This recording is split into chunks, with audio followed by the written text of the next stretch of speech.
So I've been off the grid for a couple weeks, 3 weeks, and usually I talk about 90 Day Fiance. So let's stay on the 90 Day Fiance train. Today I want to talk about the OG 90 Day Fiance, specifically Emily and Kobe and Mohammed and Eve.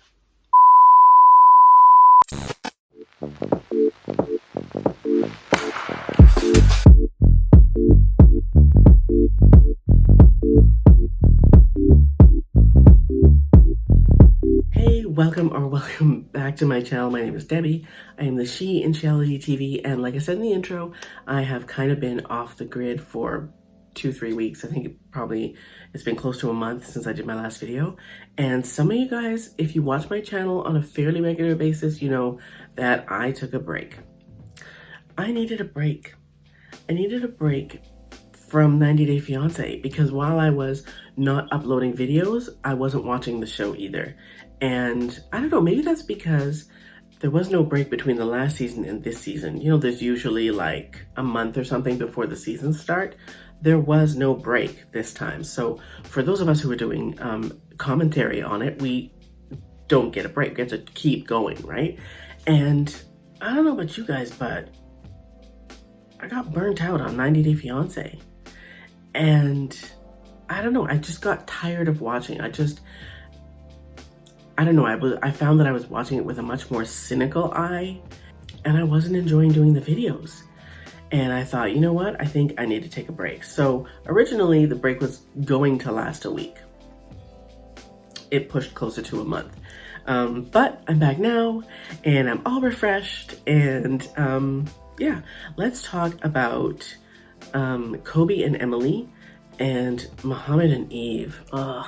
Okay, so let's start with Kobe and Emily. So Kobe, okay, I need to preface this whole thing by saying, has anyone else noticed that as soon as the person coming from another country gets to the US, their attitude completely changes? Either the attitude of the person that they're with changes, or the attitude of the foreigner changes, right? Like with Kobe and Emily, they're both saying, like off camera, they're both saying, this isn't who he was in China, or this isn't who she was in China, right?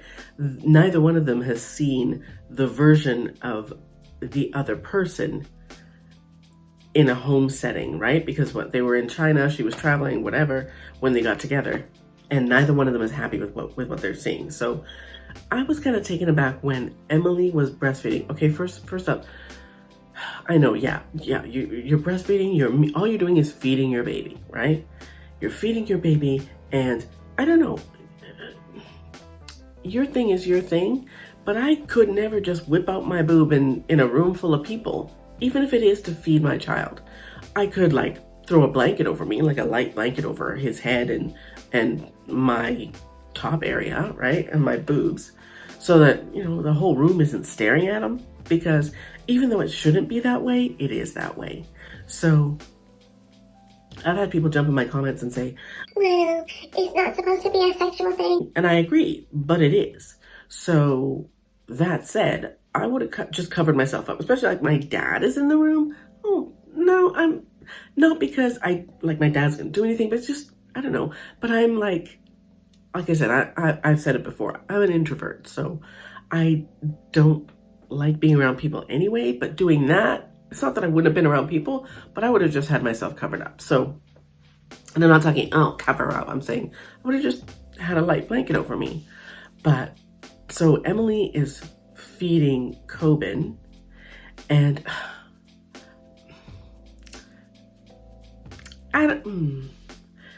this is just me, okay? And you all know I have 3 kids. This is me. If that child has teeth, he's not breastfeeding, not on me anymore. If he can hold a fork, if he can sit at a table and eat food with utensils, I'm not breastfeeding him anymore. We're long done. When I feel the first tooth, we done. And there are a lot of you who want to breastfeed for 2, 3, 5, 10 years. That's your thing, right? I just feel like if that child is running around, he's talking, and he's got teeth, he's not eating this anymore, right? So I'm watching as Emily is breastfeeding Coben. He's like, I don't know. It didn't even feel like the kid was necessarily interested. It just felt like he was playing with them for the sake of playing with them, right? And anyways, sorry, that's just my offside there. But Kobe is like, you know, telling her, and it wasn't even what he said that I had an issue with. It was how he said it. The way he said that she should cover up and, you know, she should go in the basement and feed the kid. What? She should go in the basement. She should cover up. Well, that's not how we do things. And wherever he's from, like, dude, you know that you're not there anymore, right? And things here are different. Now, I say here, but I'm in Canada and they're in the US. So when I say here, you know what I mean, right? We're in North America. And from that point, they get into a fight, right? And I'm like, why is this even a fight? Why is this an argument? I didn't get it. I just thought, you know what? We all do things the way we do things, right? And for her to be mothering that child for almost 2 years and him to come in and feel like he can tell her what to do and how to do it when it comes to that bothered me. The parents completely stay out of it, which is, you know, neither here nor there. But Emily and Kobe are fighting back and forth. They're fighting. And all they did for this scene was argue. Because in one of the next scenes, Emily and Coben are in the bed, right? It's bedtime.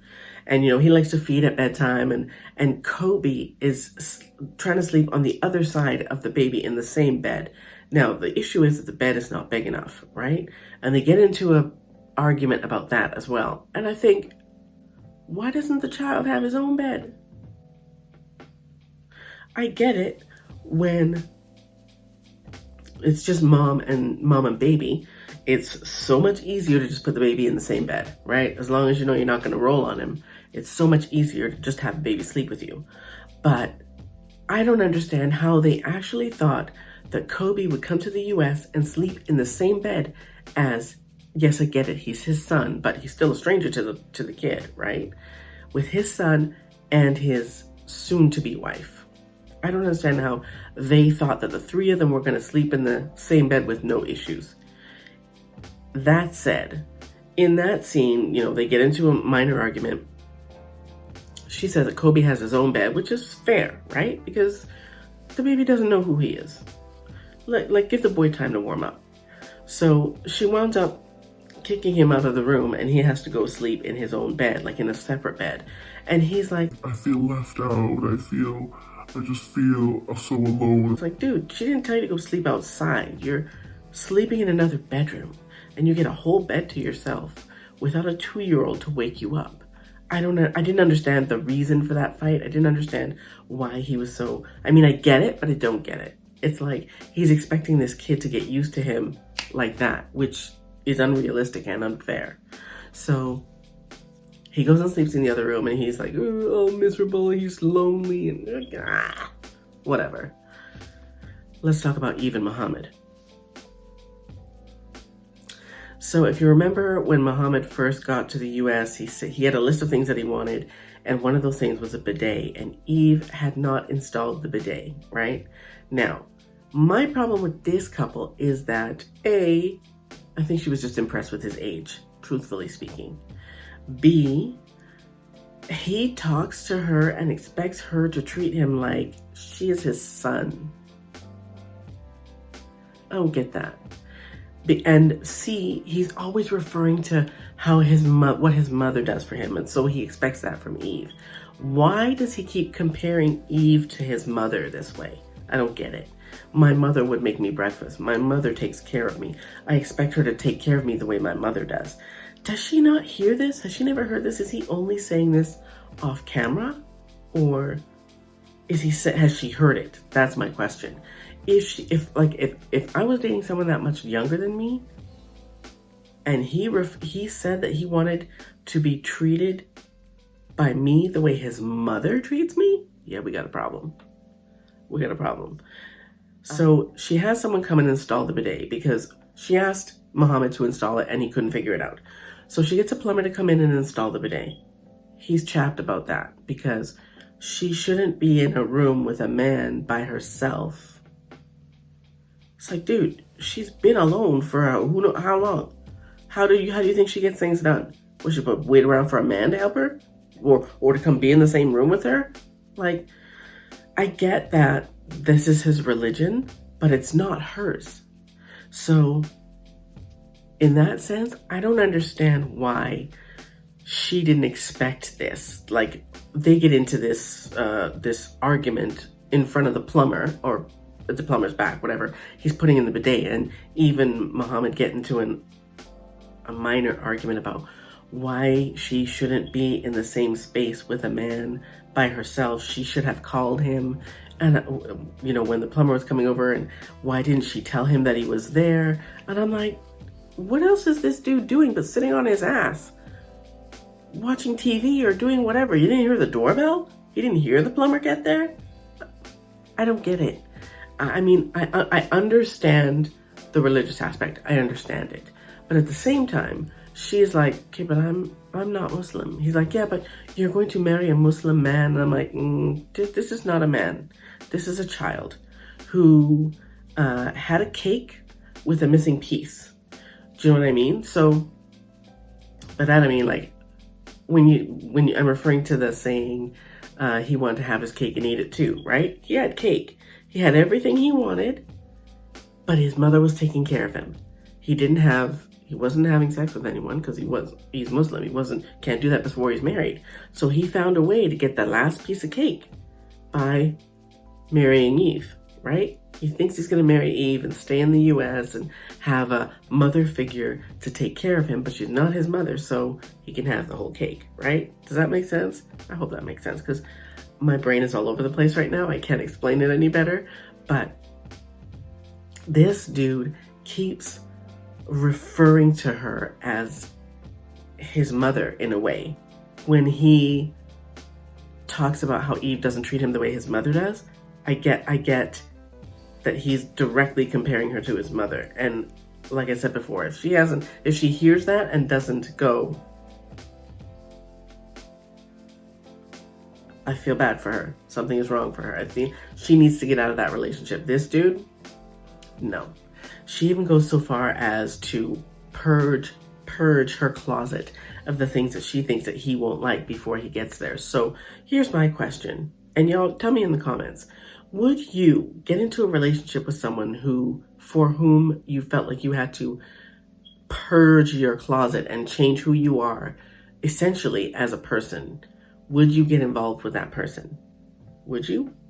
Would you be okay with, like, clearly she's not okay with having to change who she is because she's not happy about the whole, I can't be in the same room with the plumber thing. She's not happy about that. So I'm wondering, what's going to happen? I don't think these two are going to last. I really don't. Mohammed is like a huge baby. B, she's going to have to change her life way too much in order to be able to stay with him. C, this woman is planning for this man to be her full-time daycare because when her son is with her, she actually said, this will help me out with my daycare situation. And I'm like, dude, you brought this man here so you could have a ride-on toy who takes care of your kid during the day, right? Like, and he said, this is not what I planned. I didn't come here to be her daycare. I feel like I'm a babysitter, right? And I mean, fair enough. I also thought, did you guys see that the day after he got there, she went to work? I get it. She's the only one working, but she couldn't have said, oh, yeah, my fiance is coming in from, where is he from? I don't know. I don't remember where he's from, but my fiance is coming into town to stay for 3 months. I'm not going to be in tomorrow or whatever day, like the day after he gets there. Wouldn't you expect that she would be home with him? Instead, she went to work, left him to make himself breakfast in her house. What? Now, I get that some of them, and I know that one of them is going to say, oh, that's not actually what happened. That was all because of editing. And to that I say, you signed the contract. You signed the contract that said that they could edit you any way they want. And because you wanted the money, you signed the contract. So and because you and I both know, and I'm sure you guys have seen them in our comments, mine and other YouTubers' comments, when those reality TV personalities get in there and start bitching about continuity, and they took creative license with editing, and all of this other nonsense that makes you think that either you're crazy or I don't want to watch this anymore because the way they shoot it is not the way they show it. Well, yeah, that's the contract they signed. So you know what? The way I see it is the way I see it. Like I said, I don't go into their social media. I don't follow any of them. But I did see, what's her face? Shaida said about Bilal that he's actually a very kind, caring, and compassionate person, and blah, blah, blah, blah. And he's not the person that I don't care. I do not care. I don't care who he is in real life. I care about the fact that you signed the contract, and the contract told you that you would get paid for letting them make you look any old kind of way. So I don't give a shit what reality is. I don't care. I don't know how she even got the nerve to ask him to watch her kid. Now I get it, he's going to be home. But A, this man is a complete stranger. B, your child has special needs that he might not be able to manage, right? And C, he's supposed to be your fiance. He's brand new to the country, and you're like, oh, okay, well, I have to work. You can take care of the kid during the day. What? Like, I don't know. Am I wrong? Am I wrong? Like, is that wrong for me to say, listen, keep your daycare schedule the way your daycare. And I know she said she had trouble finding daycare for the kid. What would she do if he wasn't coming? What would she do if Mohammed wasn't there? What would she do about daycare, right? She should continue the way she was with daycare, shortage or no shortage. Like, yeah, I wouldn't leave a complete stranger with my son. And that's who he is, a complete stranger. But anyways, yeah, I don't think these two are going to last. They probably have already broken up as I'm speaking. But like I said, I haven't watched it for probably 3 weeks. And it wasn't until yesterday that I sat down and actually power watched this show. So, yeah, that is Eve and Mohammed and Kobe and what's her nose. What do you guys think? Like, I don't think either of these couples is going to last. But I guess we'll see. Like I said, I'm fairly certain that Eve and Mohammed won't last. And Kobe and Emily, if it wasn't for the child, there's no way they would still be together. No way. Anyways, that's all I've got for these two couples and the OG 90 Day Fiance. Again, and as usual, thank you so much for watching. There are some of you who have been checking in on me while I've been on my break, and I appreciate you. I appreciate you all, but you guys know who you are. Again, as usual, thanks for watching, and I will see you in the next video.